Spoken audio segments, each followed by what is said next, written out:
Ya bisa bertasawuf.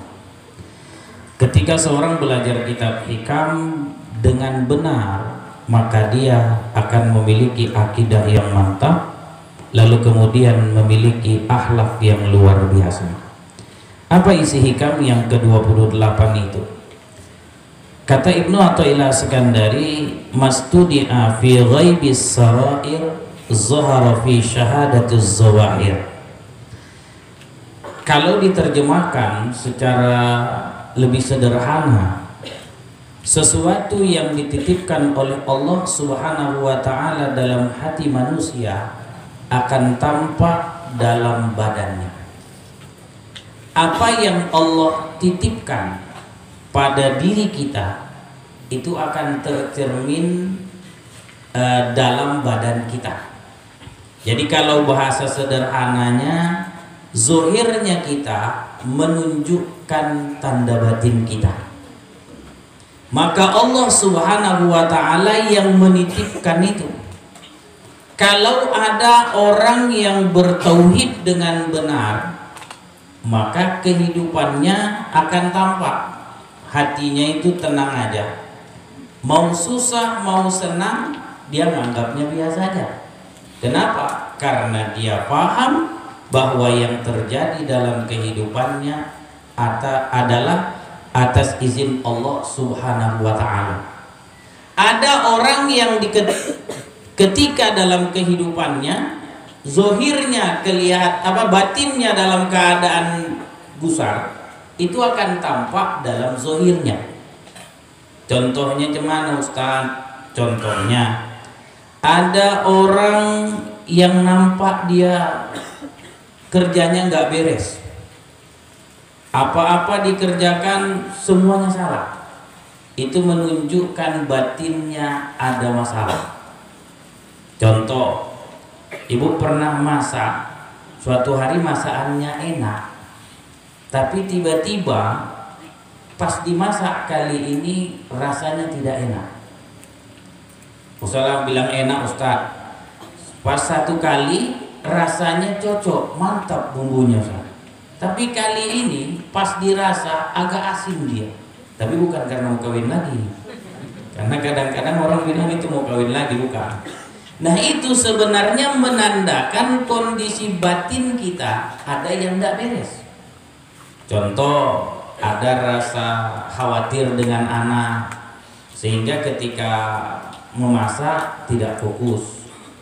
Tambah lagi kalau bapaknya jarang pulang, itu juga pengaruh dengan masakan. Nah, maka dikatakan oleh hadis Nabi Shallallahu Alaihi Wasallam, "Lau khasha'a qulubi hadza la khasha'at jawarihu." Kata Rasul, jika hatinya khusyuk, maka badannya juga khusyuk. Kalau hatinya tenang, maka badannya akan tenang. Itu tanda gitu. Kalau bawaannya bersyukur aja, tenang aja dia. Mau dia dapat rezeki banyak atau dapat rezeki sedikit, pokoknya kondisinya tenang aja, itu tanda hatinya sedang baik. Tapi ada orang yang ketika dia dapat nikmat itu luar biasa, tapi ketika dia dapat susah nyerocosnya kemana-mana, itu tanda hatinya belum mantap. Pernah kejadian dalam kehidupan kita, Bu? Sering. Makanya kata Ibnu Athaillah, makanya kata Syekh Abdul Majid As-Sarnubi, fa inna az-zahira unwanul batin, faman talaba sariratuhu humidat siratuhu. Katanya, faman tabat sariratuhu humidat siratuhu. Katanya zahir itu adalah gambaran batinnya hati. Siapa yang batinnya baik, maka zahirnya juga baik. Ini kalau dalam kehidupan kita sering ditunjukkan terkait dengan akhlak kita terhadap kehidupan. Kalau kita masih mau menceritakan kesulitan, mau menceritakan keluhan kita, mau membenci apa yang terjadi dalam kehidupan kita, itu tandanya akidah kita belum mantap. Sampai Nabi mengatakan, man asbaha wa huwa yashku dhiqal ma'as faka'annama yashku rabbah. Siapa yang sejak pagi hari dia mengadukan kesulitan, dhiqal ma'as, kesempitan hidupnya, faqad asbahas, maka sesungguhnya dia yashku rabbah, mengadukan Tuhan. Ini tanda orang belum bertauhid. Kalau orang belum bertauhid, maka dia tidak akan bisa bertasawuf. Kalaupun dia kelihatan bertasawuf, tasawufnya tasawuf topeng. Kenapa? Karena kata guru saya, almarhum Al-Ustaz Haji Oka Masmud, dia bilang kalau mau belajar tauhid itu, mau belajar tasawuf yang benar itu, pelajarilah dulu ilmu fikih dan ilmu tauhid dengan benar, maka otomatis seseorang itu akan menjadi orang yang bertasawuf. Tapi kalau ada orang langsung belajar tasawuf, lemah dalam keadaan fikih dan tauhidnya, itu tasawufnya masih topeng. Dia menyatakan sabar, sabar, tapi pas begitu sholat, pikirannya entah kemana-mana, jumlah rakaatnya bingung. Belajarnya tentang sabar, tapi begitu sholat, pikirannya entah kemana-mana. Belajar tentang tawakal, tapi begitu ketika menghadapi kesulitan, lupa membalikkan segala sesuatu itu terjadi atas izin Allah. Nah, maka dikatakan oleh Nabi, siapa yang sejak pagi hari mengeluhkan kesulitan hidupnya, maka sesungguhnya dia telah mengeluhkan Tuhannya. Man asbaha li umuri dunya hazinan faqad asbaha sakhitan 'ala Allah. Siapa yang ketika berurusan dengan urusan dunianya dia sedih, maka sesungguhnya dia telah membenci ketetapan Allah. Wa man tawaddu'a li ghaniyyin li ghinahu faqad zahaba sulusadini. Siapa yang suka tawaduk kepada orang kaya, rendah diri sama orang kaya, kalau ada orang kaya puji bisa-bisa, nah, maka sesungguhnya lighinahi, dia karena kekayaannya, faqad zahaba sulusadini, telah hilang 2/3 agamanya. Nah, untuk ngecek batin kita, Bu, tengok aja 3 ini. Apakah kita sudah bertauhid dengan benar atau tidak? Cek aja. Pagi di kolmaas, kesulitan hidup, tiba-tiba Ustaz sekarang semua harga naik. Ketika harga naik, coba cek hati kita. Kalau hati kita mengeluh, itu pertanda kita itu belum bertauhid dengan benar. Kenapa Ustaz? Karena terjadinya segala sesuatu di muka bumi ini semuanya atas izin Allah. Tidak ada yang salah yang diciptakan oleh Allah Subhanahu wa ta'ala. Rabbana ma khalaqta hadza batila. Tidak ada yang batil yang diciptakan oleh Allah Subhanahu wa ta'ala. Saya mau tanya, yang menyebabkan harga bahan, katakan Bu, harga bahan naik, itu siapa? Oh, presiden? Bukan. Hakikatnya itu adalah Allah. Kenapa?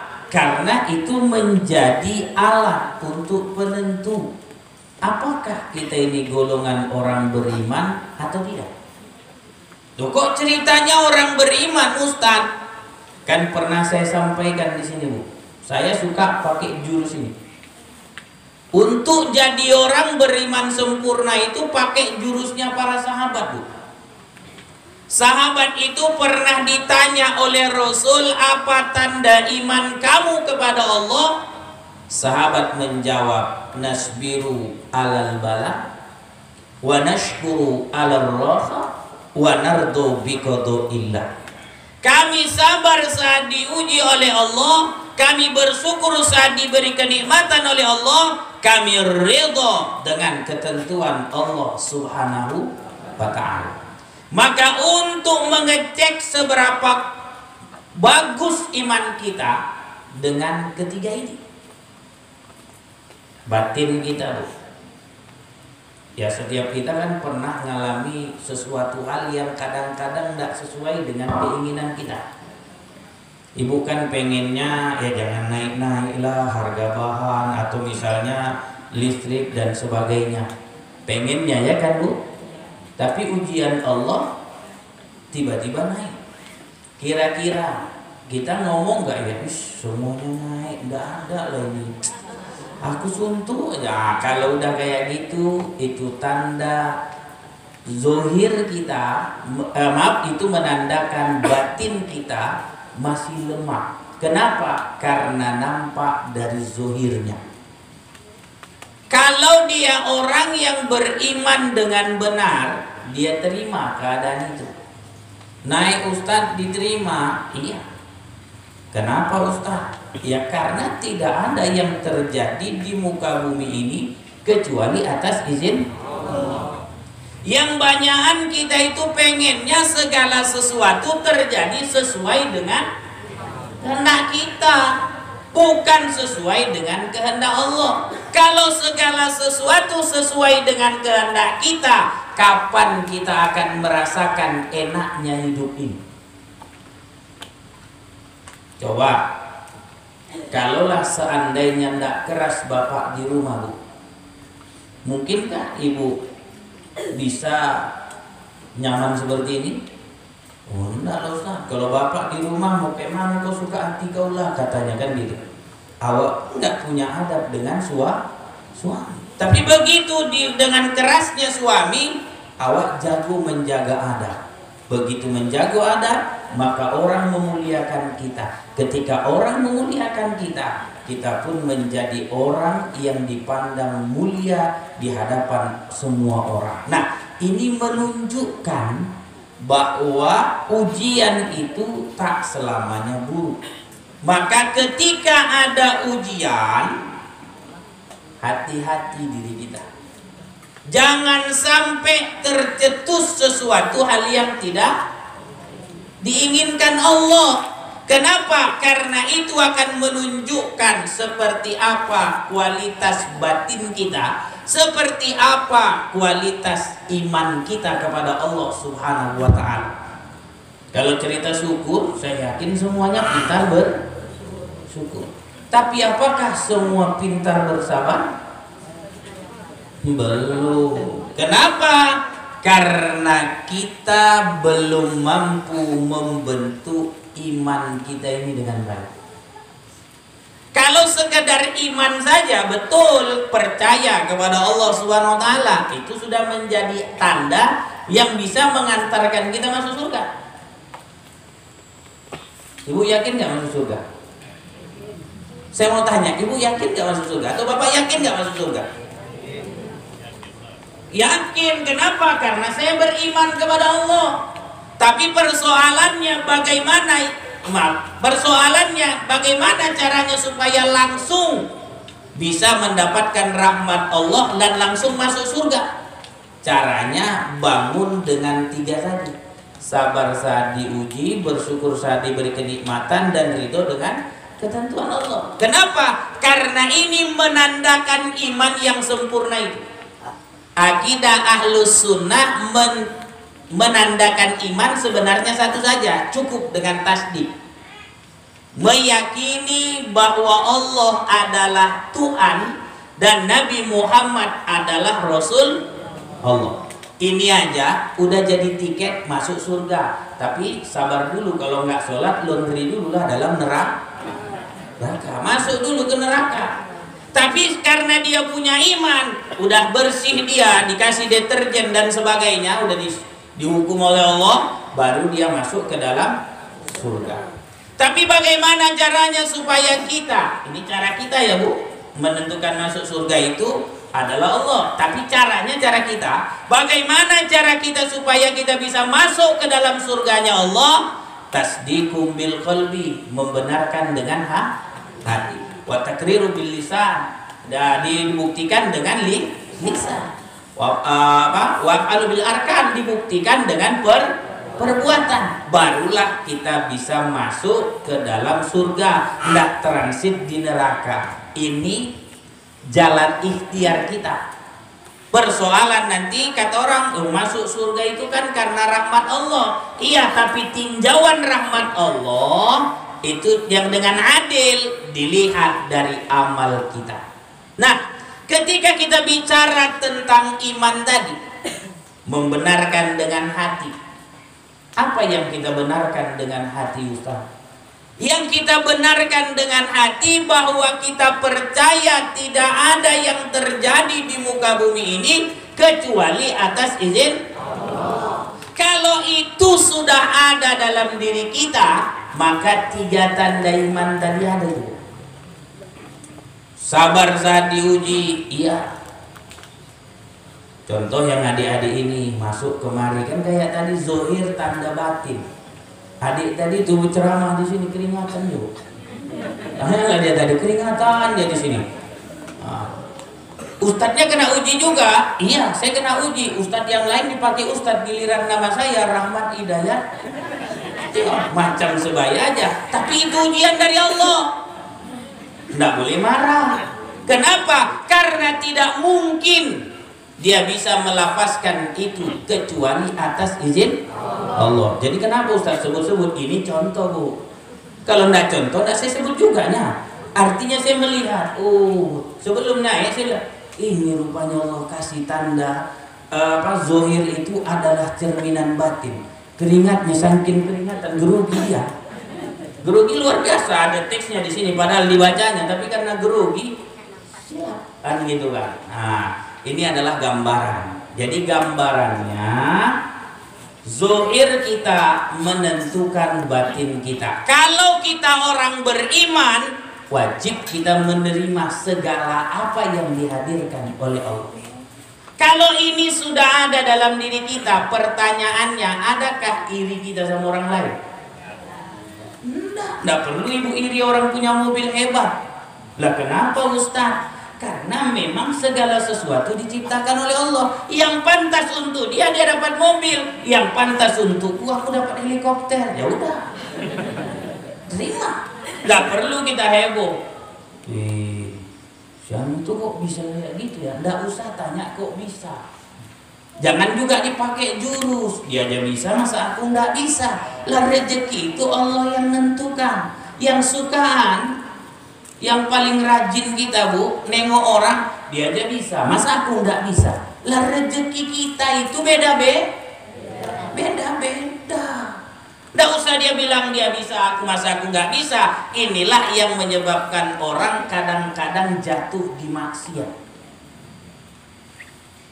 Loh kenapa Ustaz? Karena dia berusaha untuk memaksa dirinya sama seperti orang lain. Harusnya dia bentuk berdasarkan kemampuan diri. Maka kalau ini ada, nyaman hidup kita. Kalau ini ada, terbentuklah tawakal kita kepada Allah. Mohon maaf, seringkali kita suka mencontoh orang lain, padahal orang itu tak sama dengan kita. Ada orang ustaz, dia bisa zikirnya banyak. Ya kita tes, bisa nggak kita sama dengan dia? Dia bisa zikir banyak, hatinya tenang. Awak mau zikir banyak, tapi hati gelisah. Ini kalau zikir-zikir aja kapan aku kerja, kapan dapat makan? Berarti ini zikir belum cocok sama kita. Kata guru saya itu lebih muda dari saya, namanya Ustaz Irham. Ibadah itu tak selamanya cocok dengan kita. Ibadah itu beragam-ragam. Ada orang cocoknya sholat tahajud. Ya udah, kita jangan iri. Kita coba tes tahajud, ternyata nggak bisa Ustaz. Awak kalau mau tahajud Ustaz paling tahan 2-4 rakaat, habis itu muak-muak. Tes 40 hari Ustaz, bolongnya 8 hari. Kan ngetes amal ibadah itu cocok nggak dengan kita Ibu? Kata para ulama, tes selama 40 hari, zikir misalnya. Itu kalau nggak ada halangan dikasih oleh Allah, itu tanda amal ibadah cocok sama kita. Ibu misalnya dikasih wirid, nah dikasih wirid sama guru, baca Bismillahirrahmanirrahim 101 kali, maka hajatmu bagaimanapun akan diwujudkan oleh Allah. Zikir awak tiap hari Bismillahirrahmanirrahim, Bismillahirrahmanirrahim. Tes, hari pertama berhasil Ustaz, hari kedua berhasil, hari ketiga berhasil, hari ke-10 gagal Bu. Nah, ulangi balik, tes lagi. Ternyata hari ke-15 gagal. Tes lagi, diulangi lagi Ustaz, gagal. Itu tanda amal ibadah tidak cocok dengan kita. Ada orang beramal ibadah misalnya dengan baca Quran. Baca Quran dia satu hari 1 lembar itu mampu. Rutin selama 40 hari itu cocok. Itu berarti amal ibadah yang cocok untuk dia. Kata guru saya begitu. Jadi kalau mau ibadah itu bukan diborong semuanya. Kita ini kan suka, si anu amal ibadahnya sholat tasbih, bisa dia rajin sholat tasbih. Aku pun mau tidur. Rupanya warna cocok. Begitu mau sholat tasbih bapak datang. Masihnya ajalah kawani nonton TV, makan gorengan. Nah itu tanda amal ibadah nggak cocok dengan kita. Jadi jangan, kalau kata guru saya itu ya, saya belum menemukan teksnya, tapi dia belajar dari gurunya. Kebetulan dia belajarnya di Jawa gitu ya. Jadi Ustaz masih belajar, masih Bu. Setiap malam Sabtu saya belajar di Musola Ben Hill, itu saya panggil Ustaz, saya duduk dengerin gitu. Walaupun orang bilang ngapain lagi udah jadi Ustaz belajar. Lah saya jawab, saya juga butuh ilmu. Ada yang bisa awak baca, ada yang bisa tak terbaca. Nah disitulah dia bilang, amal ibadah itu tidak cocok semuanya dengan kita. Ada yang cocok, ada yang tidak. Maka ketika dia cocok, rutinkan. Kalau dia cocok dengan kita, praktekkan. Nah itulah yang rutin kita lakukan. Nah ini akan menggambarkan tentang batin kita. Kalau amal ibadah ini cocok dengan kita, rutinkanlah terus. Maka amal ibadah ini yang akan membangun nilai ketakwaan kita. Amal ibadah inilah yang akan membantu kita. Ketika kita sulit, lakukanlah dengan amal ibadah ini. Maka solusinya akan dihadirkan oleh Allah. Jadi guru saya di Semarang, namanya Muhammad Lutfi Wazali, dia bilang bangun tawakal itu, tawakal itu, ini gambarkan zohir cerminan batin. Itu ceritanya tentang tawakal itu kan cerita batin. Dia bilang bangun tawakal itu bukan di belakang. Kita yang paling suka kan gini, ini udah ikhtiarawa, habis itu tawakal kepada Allah. Bangun tawakal itu sejak di awal. Yang kalau bahasanya Agim, Allah dulu, Allah lagi, Allah terus. Nah, itu konsepnya Agim. Kalau guru saya bilang tawakal itu bangunnya di depan. Jadi sebelum melakukan sesuatu sudah menyatakan kalau Allah ridho dengan amal ini, dengan pekerjaan ini, maka Allah akan mudahkan. Kalau Allah tidak ridho dengan amal ini, maka aku harus siap menerimanya. Maka itu dibangun di awal. Ketika kita melakukan amal ibadah, melakukan pekerjaan, maka nanti ketika mentok di tengah, tidak cocok dengan kita, kita sudah tawakal. Oh, memang Allah tidak menentukannya untukku. Tidaklah kita stres. Kenapa kita sering stres Ustadz? Karena tawakalnya ditaruh di akhir. Udah kerjawa, udah ikhtiar, tiba-tiba udahlah, kuserahkanlah sama Allah, nggak berhasil. Capek, aku udah banyak aku bersedekah, nggak juga berhasil. Katanya sedekah bisa ngundang banyak mukjizat. Bahasa orang penunduk sebelah ya, sebenarnya nggak boleh disebut mukjizat. Banyak karunia yang diberikan oleh Allah. Mukjizat itu cocoknya hanya disebutkan kepada Nabi. Ya, jangan disebut kepada yang lain. Mujizat itu kan istilah tetangga sebelah kita, agama tetangga sebelah. Nah, maka bagaimana caranya membangun tawakal agar zuhir adalah cerminan batin? Sebelum melakukan amal, bangun dia di awal. Bina tawakal itu. Kalau Allah ridho dengan amal ini, maka Allah akan mudahkan jalannya. Tapi kalau Allah tidak ridho dengan amal ini, ketika ada penghalang dan itu tidak bisa dilewati, maka kita serahkan kepada Allah bahwa amal ini tidak cocok untuk kita. Ini kalau bisa dipraktekkan, kalau berumah tangga, cocoknya di awal sih sebelum akad nikah. Sekarang sudah nikah ya, tinggal sekarang. Kalaulah Allah ridho dengan suamiku ini, aku akan terus melakukan kebaikan. Kalaupun kurang, Allah kasih petunjuk jalan baik, itulah yang berikut. Nah, itu yang harus dibangun. Kenapa? Karena ini akan melahirkan zuhir kita. Kalaulah kita nanti ternyata tidak bisa melihat ini dengan baik, disitulah tanda ini tidak cocok dengan kita. Nah, Ustaz kok balik-balik ya, payah ngaji tawakal itu, Bu. Ngomongkan tawakal enak, tapi mengkaji tawakal itu berat. Awak cuma tahu, Ustaz, wa may yattaqillaha yaj'al lahu makhraja wa yarzuqhu min haitsu la yahtasib wa may yatawakkal 'ala Allah fa huwa hasbuh.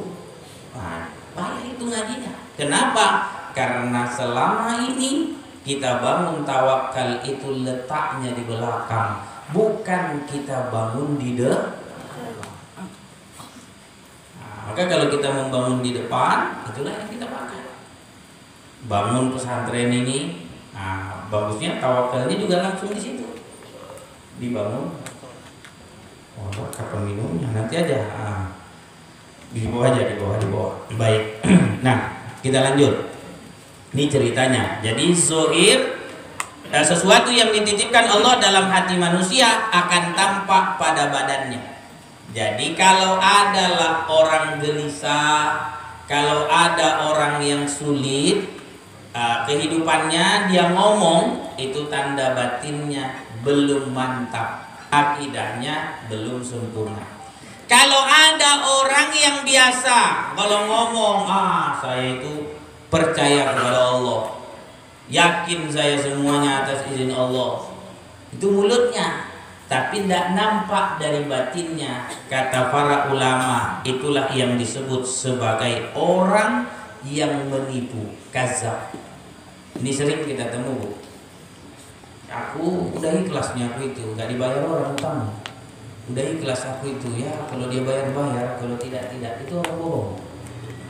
Bagus dia bilang, aku nggak ridho. Kenapa? Sebelum dibayar hutang. Ustaz, dia kan nggak bayar hutangnya, ya udah tetap kita berusaha memintanya. Ya nggak bisa tiap hari, minimal berapa saat kita minta. Yang jelas ketika dia nggak bayar hutang, di situ kita mendapatkan pahala sedekah seukuran hutang itu. Itu hadis Nabi. Seukuran hutang yang kita kasih sama dia. Tapi kalau kita katakan kalau dia bayar Ustaz, kalau enggak, itu salah. Kenapa dianggap dia salah? Karena dia tidak menjalankan ajaran agama. Ajaran agama, kalau ada berutang, kejar orang yang berutang tadi. Kalau memang mau diikhlaskan, sudah ikhlaskan saja, tak usah disebut Kita seringnya kayak mana, Bu? Ibu pernah ngutangin orang? Nggak dibayar, ibu bilang apa? Udahlah, kalau dibayarnya, kalau enggak. Nah, itu namanya belum menunjukkan batin kita, batin yang baik. Kalau batin baik, ini karena dosa buat dia zolim, maka kita tuntut supaya dia bayar. Kalaulah memang kita pengen menyelamatkan dia, kita memang ikhlaskan. Udah, aku kalau dibayarnya nanti, aku bilang nggak usah, aku sudah mengikhlaskan. Tapi nggak usah disebut-sebut sama orang. Siapa ada utangnya sama aku? Ya udah, ikhlaskan aja lah. Kalau memang dibayarnya aku terima, kalau enggak aku ikhlaskan aja. Itu belum. Itu buat zolim namanya. Loh, Kok buat zolim Ustaz? Karena kita belum 100% menyatakan dia kita anggap lunas hutangnya. Maka batin kita ini harus ditata dengan baik. Kalau memang tawakal, tunjukkan tawakal itu dengan sebenar-benarnya. Kalau kita menjadi orang bertakwa, tunjukkan takwa itu kita dengan sebenarnya. Saat kita diuji oleh Allah, kita bersabar. Saat kita diberi kenikmatan oleh Allah, kita bersyukur. Dan apa yang terjadi di muka bumi ini, ridholah dengan ketentuannya. Kalau ini ada, percayalah lahirlah nanti. Wa may yattaqillaha yaj'al lahu makhraja. Allah akan berikan jalan keluar. Ada kisah menarik, Bu, dari seorang maula Rasulullah namanya Safina. Safina ini maula itu kayak pembantu ya. Jadi punya rasa takut kepada Allah luar biasa. Takutnya kepada Allah luar biasa. Takut itu taatnya luar biasa, buat zolimnya betul-betul takut kepada Allah. Takut dia buat zolim sama dirinya, sama orang lain, sama Allah. Dia takut berbuat zolim. Jadi pernah suatu hari dia berlayar, terjadi badai, bahasa kita hanyut lah gitu ya, terdampar di pinggir sungai. Ketika dia terdampar di pinggir sungai, tiba-tiba ada seekor harimau atau singa gitulah, binatang buas. Jadi ketika datang binatang buas itu, dia bilang, singa, aku ini maula Rasulullah. Aku ini hamba yang paling takut kepada Allah. Jangan kau macam-macam. Nah, ini dia menunjukkan zahirnya seperti apa batinnya. Memang betul dia takut. Singa tadi tak berani mengganggunya, malah membantunya untuk sampai kepada tujuan yang dia inginkan, yaitu selamat ditolong orang. Nah, ini menunjukkan kepada kita, kalau kita takut kepada Allah Subhanahu wa Ta'ala, maka akan datang orang-orang baik yang akan menjadi teman kita. Tapi kalau kita tidak pernah takut kepada Allah, atau takut kita tidak maksimal, maka biasanya ada orang-orang buruk yang dihadirkan oleh Allah. Maka sampai saya lupa itu hadis atau apa gitu ya, dia bilang kalau ada orang yang sudah disukai oleh Allah Subhanahu wa Ta'ala, maka akan hadir semua orang menyukainya. Tapi kalau ada orang yang dibenci oleh Allah, maka makhluk itu semuanya pun akan ikut membencinya. Pernah lihat, Bu, ada orang berbohong, tukang bohong, itu tidak perlu pun dia baru sekali orang ketemu langsung terasa, gak bisa kawan nih, banyak bohongnya. Pernah ketemu ada orang yang tukang banyak cakap, banyak bunganya, orang kampung kan, banyak bohongnya. Begitu ketemu sama wak kenalan, perasaanku nggak enak ini, kawan ini kayaknya banyak nokohnya kan gitu. Padahal baru pertama kenal. Kenapa kita bisa ngasih jawaban seperti itu?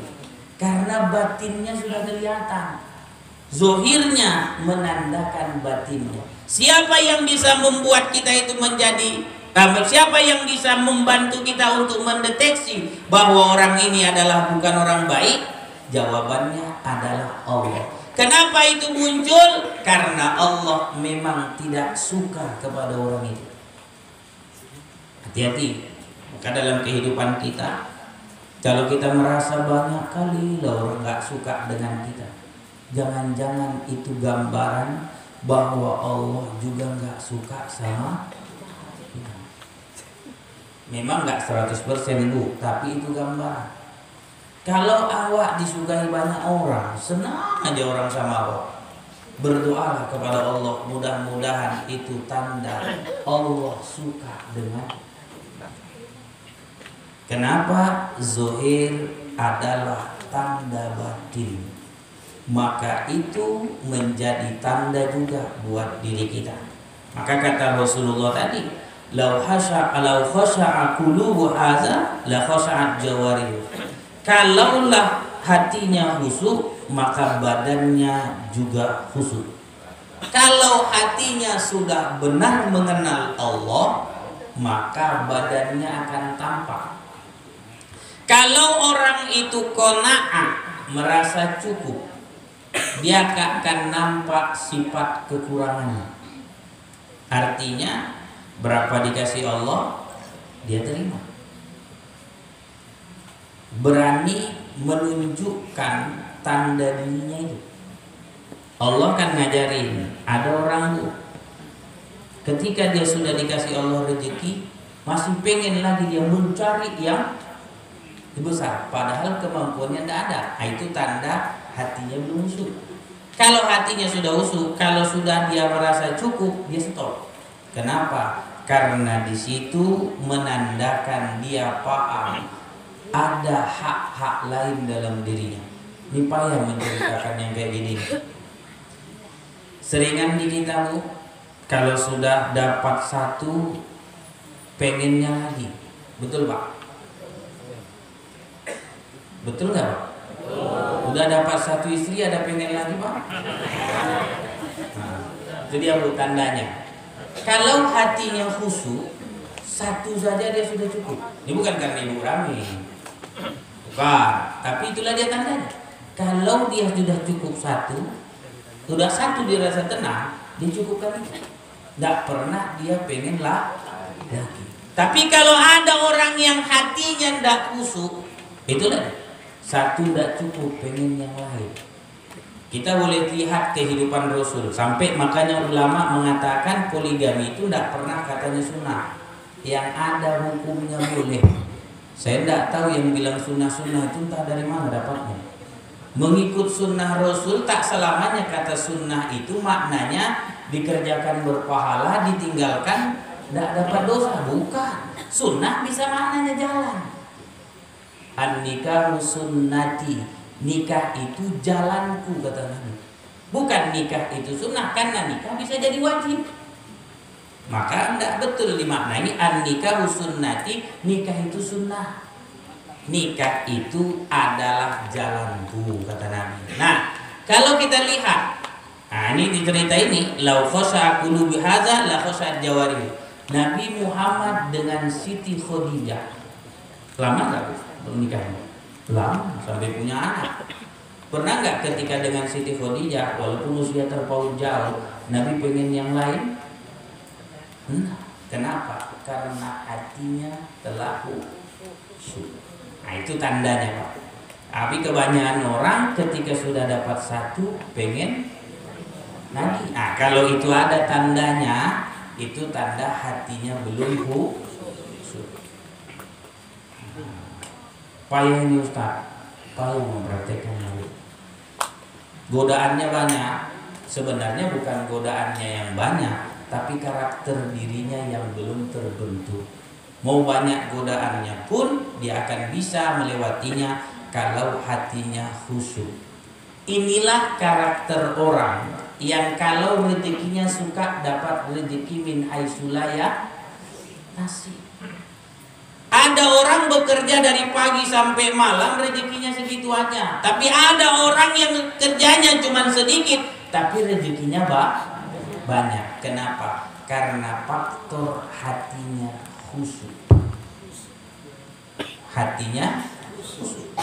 Tapi kalau hati tidak khusyuk, nah itulah yang terjadi, capeknya hati diri kita nanti dibuatnya. Nah, ini terkait dengan zohir adalah cerminan batin. Maka dikatakan walam tuzhar ala zahirihi samarat zalika minal lahji bi zikrihi wa musaratu ila itba'i amrihi wal firaru minal khawati syaghilah anhu wa idrabu anil wasaid al mubtadi'a minhu fa huwa kazzabun fi da'wahu muttakhizun ilahu hawahu. Jadi ringkasnya, kalau ada orang lidahnya mengatakan aku kenal dengan Allah, aku percaya dengan Allah, aku tahu Allah yang kasih rezeki, tapi ternyata itu tak dibuktikan dengan anggotanya, anggota tubuhnya. Tetap saja ketika ketemu orang yang dikeluhkan adalah rezeki. Ketika bekerja, kerjanya tak semangat. Maka itu dikatakan bagian dari orang yang berbohong atas nama Allah. Yang ada dalam agama kita, kita percaya Allah yang kasih rezeki, tapi kita dituntut untuk berikhtiar. Ikhtiar kita hanyalah jalan untuk mengambil rezeki yang telah ditetapkan Allah.